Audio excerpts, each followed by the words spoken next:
अब हम ऑडिट करेंगे, बहुत अच्छी तरीके से समझ लेंगे। Illustration number 10 of amalgamation chapter. So वो बोलता है कि balance sheet of P N Q दे रखी है हमको, पी एन क्यू की बैलेंस शीट दे रखी है, and trade details of trade receivable and trade payable दे रखा है। ट्रेड रिसीवेबल्स मेरे डेटर्स ये रहे, बिल रिसीवेबल्स ये रहे, ट्रेड पेएबल्स दे रखे हैं, क्रेडिटर्स एंड बिल पेएबल्स दे रखे हैं। फिर वो बोलता है कि property plant and equipment of both the companies are revalued at 15% above book value. Both the companies are to pay 10% equity dividend, but preference dividend have already been paid. After these transaction are given to effect, P Limited will absorb Q Limited. So इससे सबसे पहले तो identification हमको करनी है कि कौन सा न्यू कंपनी है एंड कौन सा old. P Limited will absorb, तो ये न्यू कंपनी है, ये मेरा ओल्ड कंपनी। यहाँ से मेरे को कुछ समझ में आ रहा है, ये मेरी बिफोर अमालगमेशन, क्योंकि यहाँ पे वर्ड क्वेश्चन दे रहा है, अब्जॉर्ब कर रहा है क्यू लिमिटेड को, मतलब ये अमालगमेशन चैप्टर का क्वेश्चन है। बिफोर अमालगमेशन ये कुछ एडजस्टमेंट्स होंगी मेरी। उसके बाद वो बोलते हैं फॉलोइंग टर्म्स, 8 इक्विटी शेयर्स मिल रहे हैं, 10 each will be issued at par against 6 equity share, 10% preference share मिल रही है। ये दोनों मेरी परचेज कंसिडरेशन। डिबेंचर मेरे कभी भी, डिबेंचर अगर इक्विटी शेयर या प्रेफरेंस शेयर होल्डर्स को देते हैं तब वो पीसी का पार्ट है, पर वो बोल रहा है यहाँ पे कि debenture holders of Q limited are paid are to be paid. तो ये हमारा डिबेंचर होल्डर्स का एडजस्टमेंट है कुछ, ठीक है। एडजस्टमेंट नंबर, मैं इसको एडजस्टमेंट नंबर 1 बोलूँगी, इसको 2, इसको 3 एंड इसको फिर है is borne by for liquidation expenses 4। Inventory and trade and debtors are taken over value at 5% less. और एक तरीके से अगर आप डिबेंचर्स को भी देखें, हम उनको पे कर रहे हैं 8% प्रीमियम, मतलब कि हम उनको टेक ओवर कर रहे हैं 8% अबव व्हाट इज़ देयर। तो एक तरीके से दोनों ही मेरी टेकन ओवर की क्वेश्चन आ जाते हैं। एंड देन हमको करना है journal entries in books of P limited, मतलब कि परचेजिंग कंपनी की बुक्स में हमको करना है statement of consideration payable by P limited. Consideration, purchase consideration निकालनी है हमको एज पर AS 14। एक बात बताओ, रिवैल्यूएशन मेरा हो चुका है, तो ये मेरा टाइप ऑफ अमालगमेशन कौन सा है? In the nature of, this is in the nature of purchase. अब परचेज के लिए मैं एक बार अपने रिजर्व्स देख लूँ। यहाँ मुझे रिजर्व दिख नहीं रहे हैं, यहाँ मुझे रिजर्व दिख रहे हैं, मुझे कोई ऐसा स्पेसिफिक रिजर्व है नहीं, तो मुझे ज़रूरत नहीं महसूस हो रही, ठीक है। उसके बाद अब पहले तो हम ये एंट्रीज़ की एडजस्टमेंट करते हैं बिफोर, क्योंकि जर्नल एंट्रीज़ करनी है हमको पी लिमिटेड में। पी लिमिटेड में अगर जर्नल एंट्रीज़ करनी होगी तो सबसे पहली मेरी जर्नल एंट्री बननी चाहिए बिफोर अमालगमेशन। कुछ भी मत सोचो। Property plant and equipment of both the companies are revalued at 15% above book value, मतलब मेरा PPE डेबिट होगा टू मेरा रीवैल्यूएशन रिजर्व में जाएगा।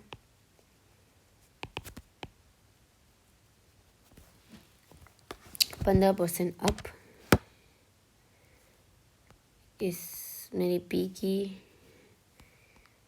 Property plant and equipment 7 lakh है। स्टेप बाय स्टेप करते हैं अपन, नहीं गलत होगा क्वेश्चन। स्टेप बाय स्टेप, एक भी स्टेप से दूसरे स्टेप की तरफ डाइवर्ट कर देंगे दिमाग तो हो जाएगा, रिवैल्यूएशन से ही होता है। उसके बाद हम देखते हैं both the companies are to pay 10% equity dividend. जब हम डिविडेंड पे करते हैं कहाँ से देते हैं? हम जनरल रिजर्व से देते हैं, क्योंकि रेवेन्यू नेचर का है। जनरल रिजर्व से दिया, डेबिट किया टू बैंक, मेरा बैंक खाली होगा, बैंक से पैसा जा रहा है, तो मतलब 10% इक्विटी डिविडेंड दे रहे हैं हम, इस पर 10% देंगे, मतलब 60,000। अब एक बात बताओ, हम टेक ओवर करें इस वाली जो कंपनी है, इसमें क्या अंतर आएगा? यस, इसका जो इक्विटी सबसे पहला अंतर क्या आएगा, जो मेरा कैश एंड कैश बैलेंस है माइनस कितना डिविडेंड दे रही हूँ मैं इस पर 10%, तो डिविडेंड में @10%, तो डिविडेंड दे रही हूँ 30,000 का। तो इस तरीके से मेरा 30,000 तो मेरी कैश एंड कैश बना देगा एंड मेरा रिजर्व्स एंड सरप्लस से माइनस होगा। दो हमारे को काम नहीं है, पर हमको एक बार के लिए अपनी तसल्ली के लिए रख लेना चाहिए, बैलेंस शीट के ऊपर नीचे मैच हो जाए। फिर जो मेरा प्रॉपर्टी प्लांट एंड इक्विपमेंट है प्लस हो रहा है 15% से। 2,50,000 का 15% मेरा 37,500 ऐड हो जाएगी वैल्यू इसमें, जो मुझे देती है 2,87,500 एंड रिजर्व्स में ये वैल्यू ऐड हो जाएगी 37,500। तो मेरे रिजर्व्स कितने हो जाएंगे? इवन दो रिजर्व्स नहीं काम आएंगे, पर फिर भी करने से 1 सेकंड की कैलकुलेशन से हमारा कुछ चीज़ गलत नहीं होगा। 207 अभी हमने इफेक्ट दे दिया है, ये इसका काम मेरा हो गया है। एब्जॉर्ब करता है। एब्जॉर्ब करने के लिए सबसे पहली एंट्री मेरी क्या बनती है? Business purchase account debit to liquidator of Q limited. Business purchase के लिए हम कितना पैसा दे रहे हैं यहाँ से कैलकुलेट करेंगे अब हम हमारे परचेज कंसिडरेशन।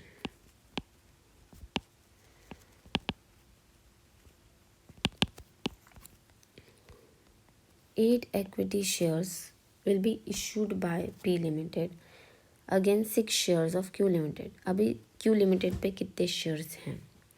Q Limited पे 30,000 शेयर्स हैं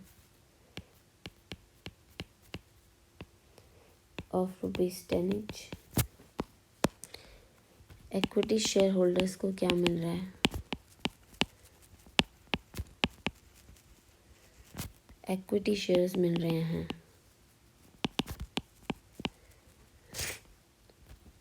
इनके 30,000 शेयर्स हैं, 4 अगेंस्ट 8 शेयर्स मिल रहे हैं इनको, मल्टीप्लाई 8 शेयर्स इंटू ₹10। तो मेरे को कितना हो गया? 30,000 डिवाइडेड बाय 6 इंटू में 8, 40,000 शेयर्स मिल रहे हैं इंटू में 10, 40,000 shares at the rate ₹10 which is 4 lakh.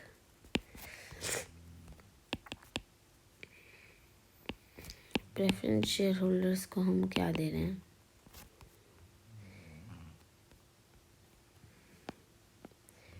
$10% will be paid at 10% discount by issue of इतना। तो 10% डिस्काउंट पे हम इनको दे रहे हैं 1 लाख के इक्विटी शेयर्स, प्रेफरेंस शेयर्स दे रहे हैं हम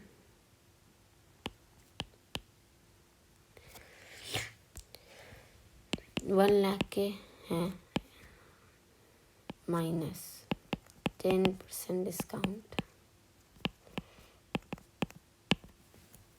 which is 90,000। So total purchase consideration यहाँ पे हम देख सकते हैं मुझे मिल रही है 4,90,000 की। तो मैं यहाँ पे अपनी एंट्री में डाल सकती हूँ 4,90,000 एंड 4,90,000। अब जो एंट्री है वो बहुत ध्यान से करने की एंट्री है, क्योंकि अब हम लेकर आ रहे हैं सारे, ये वाला कर ली, इसका काम हो गया। अब हम लेकर आए हैं सारे liabilities and assets to new company. उसके लिए अब ध्यान रखना है कि टेकन ओवर सबसे पहले 5% less than the book value by P. Inventory -5% करेंगे सबसे पहले, स्टेप बाय स्टेप चलेंगे। -5%, तो मेरे को क्या मिलेगा?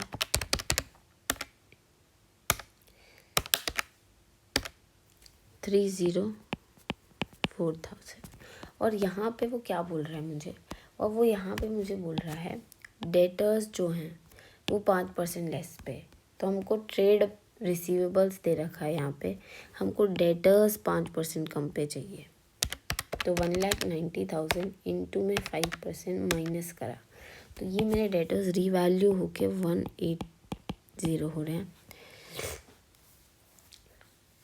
तो इस हिसाब से हम सेपरेट ही लेकर जाते हैं हमेशा। तो रिसीवेबल्स मेरे 20,000 हो जाएंगे, डेटर्स मेरे 180। अब मेरी कोई और एडजस्टमेंट है? Yes, debentures are paid 8% premium. तो जो मेरी डिबेंचर्स की वैल्यू है, ऊपर चलो, लॉन्ग टर्म बोरोइंग्स में यहाँ पे जो मेरे डिबेंचर्स है अभी 1,50,000 है, 8% प्रीमियम पर है।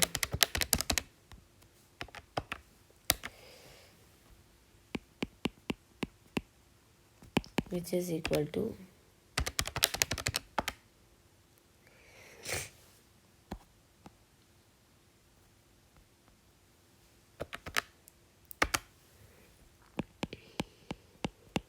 1,62,000। अब हम लोग को ये सब ट्रांसफ़र करना है। सबसे पहले एसेट साइड पे आते हैं। एसेट साइड पे एक एक एसेट ट्रांसफ़र करेंगे। प्रॉपर्टी, प्लांट एंड इक्विपमेंट, इसका स्नैपशॉट ले सकते हैं हम। ऐसे हम यहाँ पर खुद से सॉल्व करने की कोशिश करते हैं। ऐसे शॉर्ट स्नैपशॉट में सॉल्व हो जाए तो बेस्ट है। PPE डेबिट होगा 2,87,500 में। फिर मेरी नॉन करेंट इन्वेस्टमेंट डेबिट हो जाएगी 80,000 से। फिर मेरी इन्वेंट्रीज डेबिट हो जाएंगी 1,000 से। फिर मेरे डेटर्स डेबिट हो जाएंगे 1,85,500 से। फिर मेरे बिल रिसीवेबल्स डेबिट हो जाएंगे 20,000 से। मैं टिक कर देती हूँ। इन्वेंट्रीज हो गया, ट्रेड रिसीवेबल्स भी हो गया। कैश हो गया मेरा 10,000 से। बिजनेस परचेज था मेरा 4,90,000। और मेरा तो ऊपर आते हैं लॉन्ग टर्म बोरोविंग जो मेरी थी वो मुझे दिख रही है।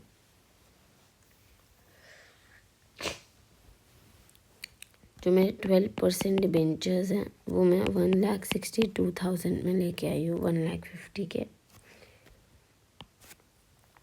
ट्रेड पेबल्स के भी अब मैं अलग तरीके से ही निकाल लेती हूँ। क्रेडिटर्स निकाल लेती हूँ 1,25,000 के।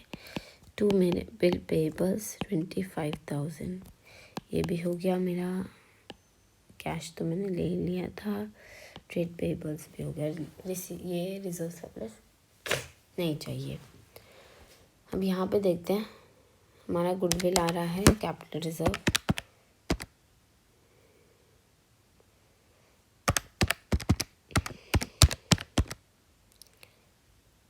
इन्वेंट्री 3 लाख।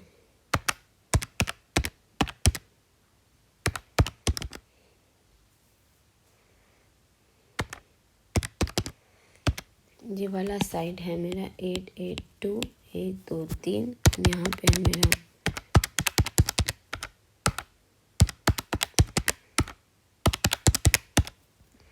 802 1 2 3। तो यहाँ पे मेरा कैपिटल रिजर्व आ जाएगा बैलेंसिंग फिगर से 882,000 जिस 80,000 का। और लिक्विडेटर को अब हम क्या देंगे? ये मेरी एक एंट्री हो गई। 4th एंट्री मेरी ये हो गई। 5th एंट्री लिक्विडेटर 2 क्या क्या दे रहा है? इक्विटी शेयर कैपिटल 4 लाख की दे रहा है। 2 प्रेफरेंस शेयर कैपिटल 90,000 की दे रहा है। 4,90,000 डिस्चार्ज कैसे कर रहा है? तो ये अब मेरा डिबेंचर्स है जो मेरे 12% डिबेंचर्स हैं डेबिट मैं इशू कर रही हूँ। ये बहुत ध्यान से पॉइंट पढ़ना, यहाँ गलती होती है। हम बोल रहे हैं कि 1,62,000 के हैं, हम issued at a discount of 10%। ठीक है, तो मैंने इसको x मेरा डिस्काउंट हुआ होगा -0.10 x, उतने की तो फेस वैल्यू होनी चाहिए। तो मतलब कि 1,62,000 डिवाइडेड बाय 0.9 मतलब 1,80,000 इंटू 10% करो 18,000। तो इस तरीके से इशू कर रहे हैं हम इसको एट अ डिस्काउंट ऑफ 10%। 1,62,002 मेरे कौन से हैं 12% डिबेंचर्स 1,80,000 के discount on issue of debenture debit हो जाएगा यहाँ पे 18,000। समझ रहे हो? ये वाला पार्ट बहुत ध्यान से इस तरीके से ही सॉल्व करना, पेपर में अपने रफ में कर लेना, वर्किंग नोट में कर लेना, पर ऐसे ही सॉल्व करना वरना गलती हो जाएगी। ना क्या लगता है हमको, लगता है कि अच्छा 1,62,000 है, इसका 10% डिस्काउंट मिला। अरे नहीं, ऐसे। अब मेरे liquidation borne by P limited to Q limited liquidation expenses मुझे बोन करने हैं 7 में। कैपिटल रिजर्व बनाते तो वही डेबिट हो जाएगा टू बैंक, क्योंकि मेरा लिक्विडेशन एक्सपेंस है। कितने का है? 30,000 का है। एंड देन इंटर ओइंग जो मेरी ट्रांजैक्शन हुई है यहाँ पर, क्रेडिटर्स इंक्लूड 10, तो इंटर ओइंग तो क्रेडिटर 2 डेटर, इसीलिए हम लोगों ने अलग अलग लिखा था। तो 10,000 और 10,000 हो जाएगा डन। इस तरीके से पूरा मस्त क्वेश्चन आराम से 15 मार्क्स का बनता है, नहीं भी तो 10 मार्क्स का तो बनता ही बनता है, क्योंकि काफ़ी काम है इसमें। एक बार देख लेते हैं journal entries. Property plant revaluation reserve हुआ before amalgamation, reserves and surplus to equity dividend to bank, या एक एंट्री भी बना सकते थे जैसे हमने बनाई है। बिजनेस परचेज 490 ही आ रहा था हमारा, कैपिटल रिजर्व हमारा 80 ही आ रहा था। अगर आप ऊपर चेक करना चाहें तो आप कर सकते हैं। कैपिटल रिजर्व 80 ही आ रहा था हमारा। उसके बाद liquidator to equity share 10% preference share discharge हो रही है यहाँ पर। अब देखिए 1,60,000 18 और 1,80,000। फिर जो मेरे क्रेडिटर्स हैं 2 डेटर्स हो जाएंगे 10,000। इन्होंने गुडविल से पे कर दिया है, आप कैपिटल रिजर्व से भी पे कर सकते हो ये लिक्विडेशन एक्सपेंसेस, क्योंकि हमारा यहाँ पे कैपिटल रिजर्व आ रहा था। It's not going to be wrong. देखो यहाँ पे इन लोगों ने ये एंट्री कर दी ना, तो आप डायरेक्ट एंट्री कर दो। सो इस तरीके से वाला क्वेश्चन आपका डन होता है।